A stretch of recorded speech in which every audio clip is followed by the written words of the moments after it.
Good morning. Today is May 6th, 2022, and I came to talk to you about healthy boundaries. I recognize that everybody's not going to treat your stuff the way you do. Everybody is not going to cut your grass the way you will cut your grass if you were doing it yourself. Whether it be somebody who would do it better, the same, to the expectation. We all have different ways we do things. There's a standard way of doing certain things, but some people take more intimate time, intricate detail, or whatever, in getting certain things done. For example, some people don't clean their meat before cooking it. Some people don't wash the sink out before washing dishes or before cleaning whatever food items that may go into the sink. Some people may not put gas in the car until it's on E. Now, let me talk about that, because there's a lot of people out here who don't understand a lot about cars. And now, let me not just talk about that. When you run your car on E, especially when you have high miles on a car, all the deposits and all the trash in the gas tank is starting to be sucked up from the bottom from over the years, whether it's rust. Now, some gas tanks now are not metallic, they are plastic gas tanks, but whatever trash that is coming to the fuel system over the years is being pulled up, and that can clog up the fuel pump or the fuel filter or what have you. That can cause engine issues. So as a rule for me, when I get to close to half a tank, and especially if it's close to a quarter tank, I fill my tank up.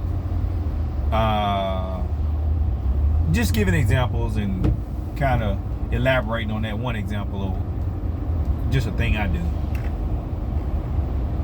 Some people may not be as clean as you are. Some people may drop some food on the table and pick it up. Some people may leave it there for, hey, not my house. Whoever gonna clean up, you supposed to clean up after the company leave or whatever.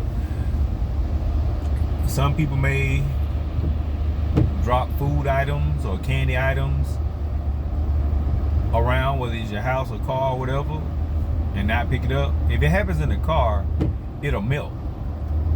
And especially hard candy items, they can melt and stick to it and create quite a chore of trying to get that out. Some people may not have respect for your traditions. For example, if you're doing a birthday or something and somebody, you have a little kid that come in there and grab the cake before the kids whose birthday it is even get the sing happy birthday and cut the first slice of the cake. I mean, everybody got their different values, and it doesn't mean that we shame them or make them feel bad or do anything negative or punitive about that. It's just we got differences. One thing I have learned, though, when differences cause frustration, that means you either need to take back what's yours or create boundaries for saying, hey, it's not I don't know if I want to use the word welcome, but at the point, yeah, I mean, I guess that's the only word that's fitting, is like, people aren't welcome in your intimate space, or in your, if they can't respect the boundaries of being in your intimate space or using your things. And what you do at your house is your business. What I do at my house is my business. When I come to your house, I should respect the rules of your house, especially if they've been communicated prior to any event happening. And when that disrespect occurs to the point where I've communicated this and you have not respected this, then that boundary should be established to say, hey, you're not welcome to use this or be a part of this or what have you. And that's a mature thing to do, because a lot of times that causes people to become enemies when that's not the goal. It's just saying, this is my stuff, and if you can't respect my stuff, you can't use my stuff, or you can't have my stuff or be a part of my stuff. And even if it doesn't create enemies, sometimes it can create hurt feelings, which is not necessarily the goal. But again, this is a grown folks conversation, and a lot of grown folks don't have the heart, the mind, the love for another to disrespect the boundary. I even take it further. Some people, just because you disagree with them, can call you selfish or create a whole unnecessary energy just because we don't disagree on a certain thing. A lot of people don't respect you having your own mind. I've seen so many times in different relationships, male, female, platonic, intimate mates, what have you, where just because we disagree, now I become an enemy, or I become in conflict because you don't want to respect my mind about it, and I don't want to respect, or you think I don't respect your mind about it. And that comes to the point of acceptance. Can we accept each other to be individual creatures? Can I expect your unique creative makeup? And there is, though, a boundary there to say, hey, look, I don't want you violating my space or abusing me or abusing my stuff or mishandling my stuff, which that was the prior conversation. But in the transition now, it's like, for example, let's say you talking to a lady and you think she's beautiful and perfect, but she wants to change her nose, or wants to do a tummy tuck, or maybe wants to get a breast enhancement or facelift or something like that, and just like, I think you're perfect the way you are. And then they come back with, why don't you want what I want for me? I'm like, hey, I just like you as you are. I have a right to express the opinion that I feel. I'm not saying anything wrong with what you're doing. I'm not disagreeing with what you want. I'm just telling you that I like you the way you are. And I think a lot of people have some esteem issues that they don't like themselves, and they're so busy looking at these images of what they feel they should look like, instead of just being the healthy person that they're made to be. Now, I think if you're morbidly obese, that's a disorder, and you need to get your weight in a healthy space. For me, I have a very physical career, so it is of the utmost importance that I maintain proper health and weight. If I get a gut, it's difficult for me to bend over without losing air, and especially for long times being under cabinets or crawl spaces or anything that requires a lot of bending and certain type of movement, it becomes uncomfortable. So for me to have I'm gonna tell you, I'm a cookie monster. I will binge on some good chocolate chip cookies. Woo. But anyway, but I have to monitor that. And not just that, I don't have time to have diabetes or high blood pressure or anything that would cause my mind to be off track or lose focus on what I'm doing, because a lot of my jobs require precision cuts, and anytime I mess up, guess what? That's more material that I have to buy or waste, or just a mess up on something that somebody, maybe a family heirloom or something like that. I don't have time for that. So based on what I do for my job, I can't afford to be in poor health.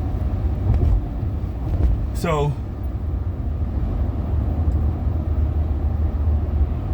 I know I totally digress from the point of healthy boundaries and respecting each other's opinion, but anyway, the digression has been made. So with that,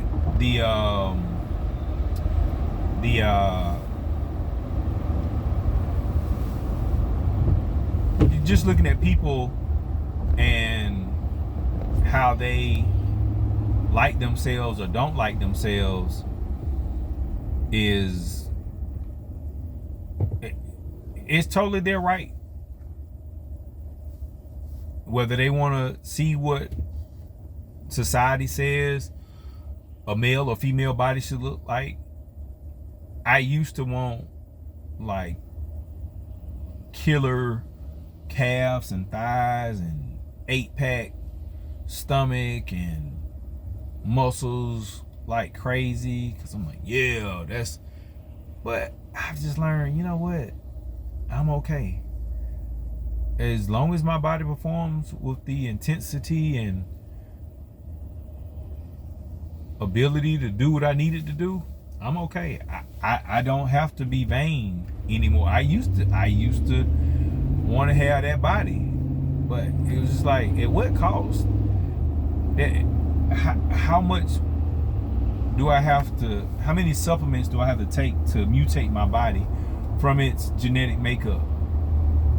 Both of my parents are slim, and I used to take all sorts of weight gainers and this, that, and the other to put weight on, but it caused a lot of aggression and kidney side effects and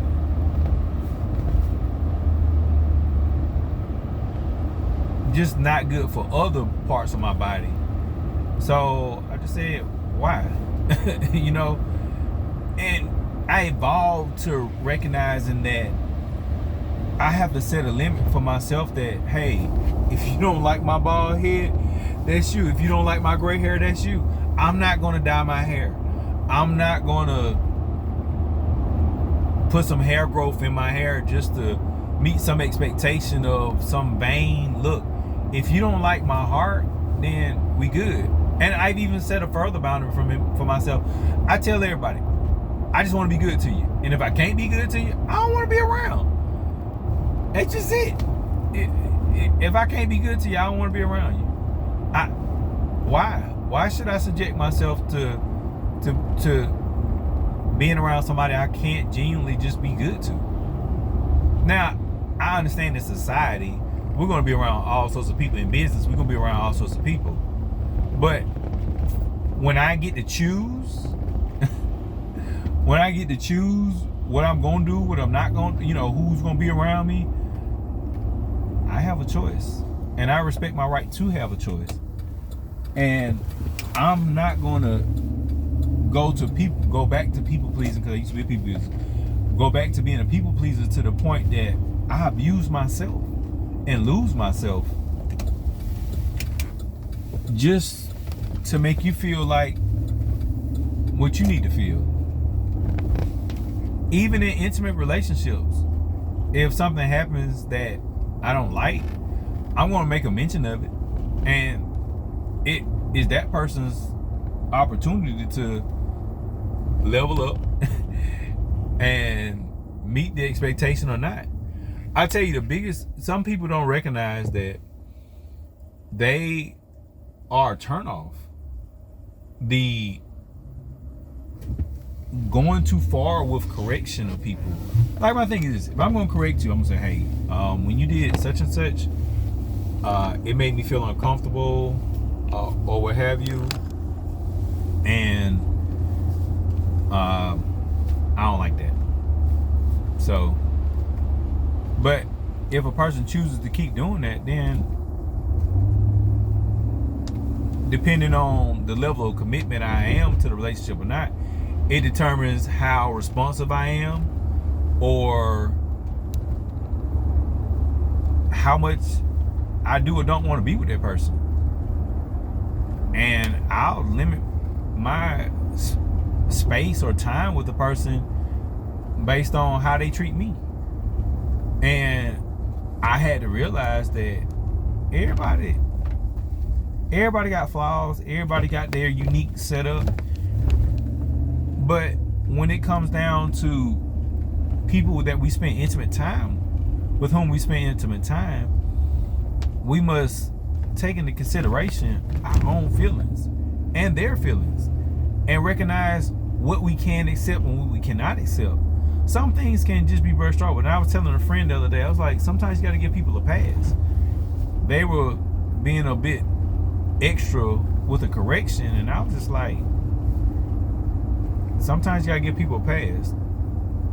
And I just recognize certain people's mindset has only been on a transactional basis, you know, like what I'm gonna get, you know, if I do something for you, you know, what I'm gonna get, or something like that. Or, and some people don't understand grace, mercy, and truth. And you have to decide your purpose in these individuals' lives. Are you there to be a source of, no, a vessel? I'm sorry, not a source. A vessel of God's love? Are you there to be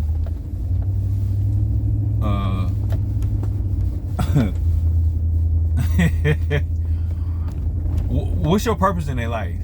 When you find purpose, then you can better handle situations. And when I recognize that this individual didn't understand the grace of giving, and I was just like, well,